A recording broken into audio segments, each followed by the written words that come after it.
അപ്പോൾ hi hello അപ്പം welcome back to my channel. അപ്പോൾ ചാനൽ ആദ്യമായിട്ട് കാണുന്നവരാണെങ്കിലെങ്കിൽ ഒന്ന് സബ്സ്ക്രൈബ് ചെയ്ത് സപ്പോർട്ട് ചെയ്യാൻ മറക്കല്ലേ. ഇപ്പം കുട്ടിയൊക്കെ ഉറക്കമാണ്, ആ തക്കത്തിനാണ് വീഡിയോസൊക്കെ എടുക്കുന്നത്. പിന്നെ നല്ല ചൂടാണെന്നറിയാമല്ലോ ക്ലൈമറ്റ്. അപ്പം ഫാനിൻ്റെ സൗണ്ടൊക്കെ ഇട്ടിട്ടുണ്ട്, ഫാൻ ഇട്ടിട്ടുണ്ട്, അതുകൊണ്ട് സൗണ്ട് കേൾക്കാതിരിക്കും വീഡിയോയിൽ ഉണ്ടെങ്കിൽ ദയവായി ഒന്ന് ക്ഷമിക്കണം. അപ്പോൾ ഇന്നത്തെ വീഡിയോ എന്ന് പറയുന്നത് ഞാൻ കുറച്ച് സിംറ്റംസ് പറഞ്ഞുതരാം. അതായത് ഇപ്പം എനിക്ക് ഗേൾ ബേബിയാണ് ഉണ്ടായത്. അപ്പോൾ ഗേൾ ബേബി ഉണ്ടാകുമ്പോഴത്തേനുള്ള എനിക്ക് തോന്നിയ കുറേ സിംറ്റംസ് ആണ് ഞാനിന്ന് ഷെയർ ചെയ്യുന്നത്. അതായത് സത്യം പറഞ്ഞാൽ ആദ്യമൊക്കെ ഞാൻ വിചാരിച്ചത് എന്നാ ബോയ് ആയിരിക്കും, അല്ലെങ്കിൽ അങ്ങനത്തെ ഒരു സിംറ്റംസ് എനിക്ക് ഫസ്റ്റ് തോന്നിയത്. പക്ഷെ പിന്നീട് മനസ്സിലായി, എന്നുവെച്ചാൽ നമുക്ക് ഉള്ളിൽ നിന്ന് ഇങ്ങനെ തോന്നുമല്ലോ, അങ്ങനെ തോന്നുന്നത് ഗേളിൻ്റെ സിംറ്റംസ്. അപ്പം എനിക്ക് വന്ന കുറച്ച് സിംറ്റംസ് നിങ്ങൾക്ക് യൂസ്ഫുൾ ആകാം. ചിലപ്പോൾ ഇതൊന്നും വലിയ കാര്യമുള്ള കാര്യമൊന്നുമല്ല, കാരണം നമുക്കിപ്പോൾ എത്ര പ്രഡിക്റ്റ് ചെയ്താലും ചിലപ്പോൾ കറക്റ്റ് ആവണമെന്നൊന്നുമില്ല. പക്ഷേ ചിലപ്പം നിങ്ങൾക്കത് യൂസ്ഫുൾ ആകും, ചിലപ്പോൾ നിങ്ങളുടെ പ്രഡിക്ഷൻ കറക്റ്റ് ആണെങ്കിലോ. അപ്പം എനിക്ക് വന്ന സിംറ്റംസ് എന്തൊക്കെയാണെന്ന് ഞാൻ ഷെയർ ചെയ്യാം ഗേളിൻ്റെ കാര്യത്തിലാട്ടോ. അതായത് ഫസ്റ്റ് എന്ന് പറയുന്നത് ഹാർട്ട് ബീറ്റാണ് വന്നത്. ഹാർട്ട് ബീറ്റ് എന്ന് പറഞ്ഞാൽ 150 അല്ലെ 155 എബോവ്, 150ക്ക് എബോവ് ആയിരുന്നു ഹാർട്ട് ബീറ്റ്. സത്യത്തിൽ 9th മന്ത് സ്കാനിങ്ങിൽ ലാസ്റ്റ് ആ സ്കാനിങ് റിപ്പോർട്ടിൻ്റെ അകത്ത് ഹാർട്ട് ബീറ്റ് നമുക്ക് നോക്കിയാൽ ഏകദേശമൊക്കെ മനസ്സിലാവുമായിരിക്കും. കാരണം അപ്പൊക്കെ 170 ഒക്കെ ആയിരുന്നു വന്നിട്ടുള്ളത് ഗേളിൻ്റെ കേട്ടോ. അപ്പം 150 എബോവ്, 150 കൂടുതലുള്ളതാണ് നമ്മൾ നോക്കേണ്ടത്. അങ്ങനെയാണെങ്കിൽ മേ ബി അതൊരു ഗേൾ ബേബി ആകാം. പിന്നെ ഉണ്ടായിരുന്നത് എനിക്ക് സ്വീറ്റിനോടായിരുന്നു ഭയങ്കരമായിട്ട് താല്പര്യം. മധുരം ഭയങ്കര ഇഷ്ടമായിരുന്നു. മധുരം എന്ന് പറഞ്ഞാൽ ഭയങ്കര ഇഷ്ടമായിരുന്നു. സത്യത്തിൽ എനിക്ക് ഏറ്റവും ഇഷ്ടം എരിവാണ്. പക്ഷെ നേരെ ഓപ്പോസിറ്റായിട്ട് മധുരമായിരുന്നു ആ സമയത്തൊക്കെ ഭയങ്കരമായിട്ട് ഇഷ്ടപ്പെട്ടത്.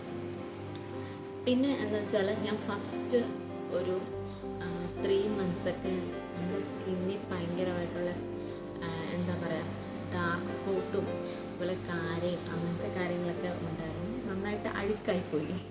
പിന്നെ ഒരു 7 മന്തൊക്കെ തൊട്ടാണ് നമ്മൾ നല്ല ഭംഗിയൊക്കെ വെക്കാൻ തുടങ്ങിയത്.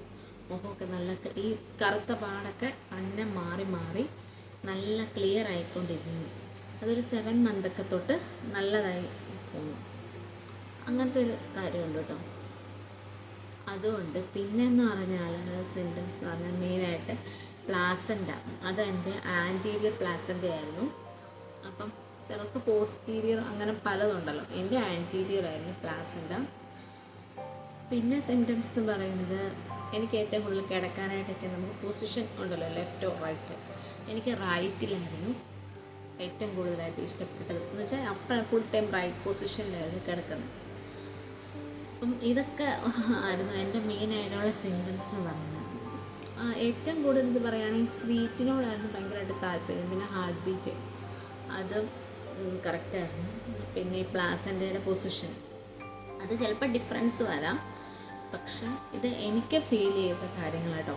പിന്നെ നമ്മുടെ വയറെന്ന് പറഞ്ഞാൽ നമുക്ക് ഒരുപാട് അങ്ങനെയൊന്നും ഇല്ലായിരുന്നു. എനിക്ക് എന്നാൽ ചെറുതായിട്ട് ആയിരുന്നു. അത് ഒരു എന്താ പറയുക, ഇങ്ങനെ മേൾവയർ കൂടുതൽ ആയിരുന്നു കേട്ടോ. അടിയിലോട്ട് കുറവായിരുന്നു, മേളിൽ കൂടുതലായിരുന്നു. അപ്പോൾ ഇതൊക്കെയായിരുന്നു എൻ്റെ അറിവിൽ സിംറ്റംസ് എന്ന് പറയുന്നത്. പക്ഷേ ചിലർക്ക് വ്യത്യാസം വരുമായിരിക്കും. പക്ഷെ നമ്മളിങ്ങനെ ഇതൊക്കെയായിരുന്നു മെയിനായിട്ട് ഞാൻ നോക്കി വെച്ചിരുന്ന കാര്യങ്ങൾ. അപ്പം ഇതൊക്കെ ഞാനിങ്ങനെ നെറ്റി നോക്കുമായിരുന്നു കേട്ടോ. ചുമ്മാ ഒരു ക്യൂരിയോസിറ്റി, കാരണം എല്ലാവർക്കും ഒരു ക്യൂരിയോസിറ്റി കാണത്തില്ല ഏത് ജെൻഡറാണെന്നുള്ളത്. നമ്മുടെ ബേബി ജസ്റ്റ് ഏതാണെങ്കിലും നമുക്ക് കുഴപ്പമൊന്നുമില്ല, അല്ലെങ്കിൽ അതൊരു ദൈവത്തിൻ്റെ ഒരു ബ്ലെസ്സിങ് ആണ്. പക്ഷേ എന്നാലും ചുമ്മാ ഇരിക്കുമ്പോൾ നമ്മൾ ആ ടൈമിൽ പ്രത്യേകിച്ച് നമ്മൾ പ്രഗ്നൻ്റ് ആയിട്ടിരിക്കുന്ന സമയത്തൊക്കെ നമുക്ക് ഏറ്റവും കൂടുതലായിട്ട് ചിന്ത ഇതിനെക്കുറിച്ചുള്ള കാര്യങ്ങളായിരിക്കുമല്ലോ നമ്മുടെ മനസ്സിൽ. അപ്പം നമ്മൾ ഏറ്റവും കൂടുതൽ ചിന്തിക്കുന്നത് ഏതായിരിക്കും എന്നായിരിക്കും. അപ്പം നമ്മൾ ഒട്ടനെ ഗൂഗിൾ ചെയ്ത് നോക്കും, അല്ലെങ്കിൽ യൂട്യൂബിൽ അടിച്ച് നോക്കും, വീഡിയോസൊക്കെ നോക്കും. ഞാനും അങ്ങനെയായിരുന്നു കേട്ടോ. അങ്ങനെ നോക്കിയാണ് കുറച്ചൊക്കെ എനിക്ക് കറക്റ്റായിട്ട് തോന്നി എൻ്റെ കാര്യത്തിൽ കേട്ടോ. നന്നായിട്ട് കറക്റ്റായിട്ട് തോന്നി. പിന്നെ എൻ്റെ ഫ്രണ്ട്സിൻ്റെ കാര്യം, ഞാൻ പ്രഗ്നൻ്റ് ആയ കൂടുതൽ എൻ്റെ 2 ഫ്രണ്ട്സും പ്രഗ്നൻ്റ് ആയിരുന്നു. 2 ഫ്രണ്ട്സ്. അവരുടെ കാര്യത്തിൽ നേരെ ഓപ്പോസിറ്റ് ബോയ് ആയിരുന്നു അവർക്ക്. അപ്പോൾ അവരുടെ ഞാൻ എക്സ്പെക്റ്റ് ചെയ്തായിരുന്നു ബോയ് ആയിരിക്കും. അത് കറക്റ്റായിരുന്നു.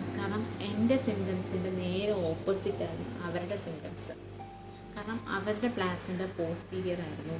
അതുപോലെ തന്നെ അവർ 3-4 മാസമൊക്കെ നല്ലതായിരുന്നു അവരെ കാണാനായിട്ട്. പക്ഷെ അത് കഴിഞ്ഞിട്ട് അവർക്ക് അങ്ങനെ ഇതില്ല, ഗ്ലോ കുറയും നമുക്ക് ബോയ് ആയിരുന്നപ്പം.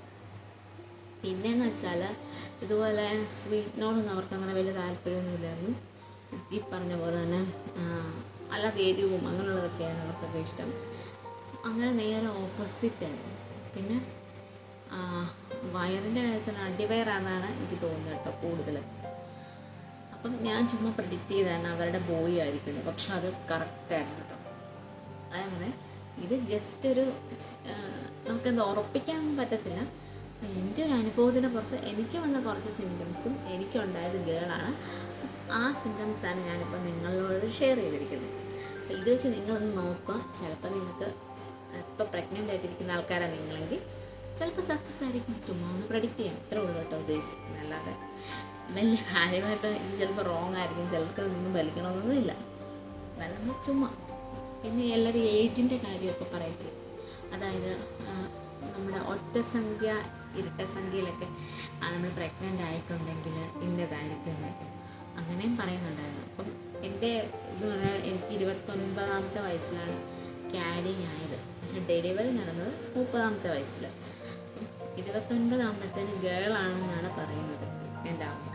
30ലാണ് നമ്മൾ ഇപ്പം ഇതാണെങ്കിൽ ബോയ് ആണെന്നും പറയാം. ഇതൊക്കെ ചുമ്മാ ഒരു പ്രഡിക്ഷനാണ് കേട്ടോ. ഞാൻ കുറച്ച് സിംറ്റംസ് നിങ്ങളുമായിട്ട് ഷെയർ ചെയ്തതാണ്. നിങ്ങൾക്ക് ചുമ്മാ ഇരിക്കുമ്പോൾ പ്രഗ്നൻ്റ് ആയിട്ട് നിൽക്കില്ലേ, ചുമ്മാ ഇരിക്കുമ്പോൾ നിങ്ങൾക്ക് ഇങ്ങനെ ഇതൊക്കെ വെച്ച് നോക്കാം, അത്രേ ഉള്ളൂ ഉദ്ദേശിക്കുന്നത്.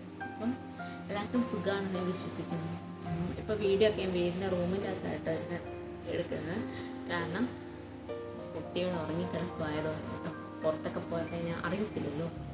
പിന്നെ നമ്മൾ നോക്കാം വാച്ച് ചെയ്യാം. അപ്പം അതുകൊണ്ടാണ് കുറേ ലിമിറ്റേഷൻസ് ഉണ്ട് വീഡിയോസൊക്കെ എടുക്കാനായിട്ട്. കിട്ടുന്ന സമയത്തിനകത്ത് ഇപ്പോൾ കുറച്ച് ദിവസത്തിന് ശേഷമാണ് ഇങ്ങനെ ലോങ് വീഡിയോസുമായിട്ട് ഞാൻ വന്നിരിക്കുന്നത്. അപ്പം ഇതൊക്കെ ഒന്ന് നിങ്ങൾ ട്രൈ ചെയ്ത് നോക്കുക. നിങ്ങൾ പ്രഗ്നൻ്റ് ആയിട്ടിരിക്കുന്ന ആൾക്കാരാണ് നിങ്ങളെങ്കിൽ കേട്ടോ. ജസ്റ്റ് ഫോർ ഫൺ കേട്ടോ, ഉള്ളി അല്ല സീരിയസ് ആയിട്ട് എടുക്കേണ്ട. ചിലപ്പോൾ ഈ സിംറ്റംസ് ഒന്നും ആയിരിക്കത്തില്ല. ഞാൻ എൻ്റേതായ സിംറ്റംസാണ് ഞാൻ പറഞ്ഞത് കേട്ടോ. അപ്പോൾ ഇത്രേ ഉള്ളൂ. അപ്പോൾ എല്ലാവരും നല്ല ഹാപ്പി ആയിട്ടിരിക്കണം. എല്ലാവരും നല്ല ഹാപ്പി ആയിട്ടും പോസിറ്റീവായിട്ടൊക്കെ ഇരിക്കുക, എൻജോയ് ചെയ്യുക. ഇതൊക്കെ ഉള്ളൂ പറയാനായിട്ട്. വീഡിയോ ഇഷ്ടപ്പെടുകയാണെങ്കിൽ ഒന്ന് സബ്സ്ക്രൈബ് ചെയ്ത് സപ്പോർട്ട് ചെയ്യാൻ മറക്കല്ല കേട്ടോ. അപ്പോൾ സപ്പോർട്ടാണ് ഏറ്റവും കൂടുതൽ ആവശ്യം. സപ്പോർട്ട് ചെയ്യുക, ഇഷ്ടപ്പെട്ടാൽ മാത്രം സബ്സ്ക്രൈബ് ചെയ്യുക കേട്ടോ. Okay, bye, take care. എന്തെങ്കിലും ഉണ്ടെങ്കിൽ കമൻറ്റ് ചെയ്യുക. ഓക്കെ.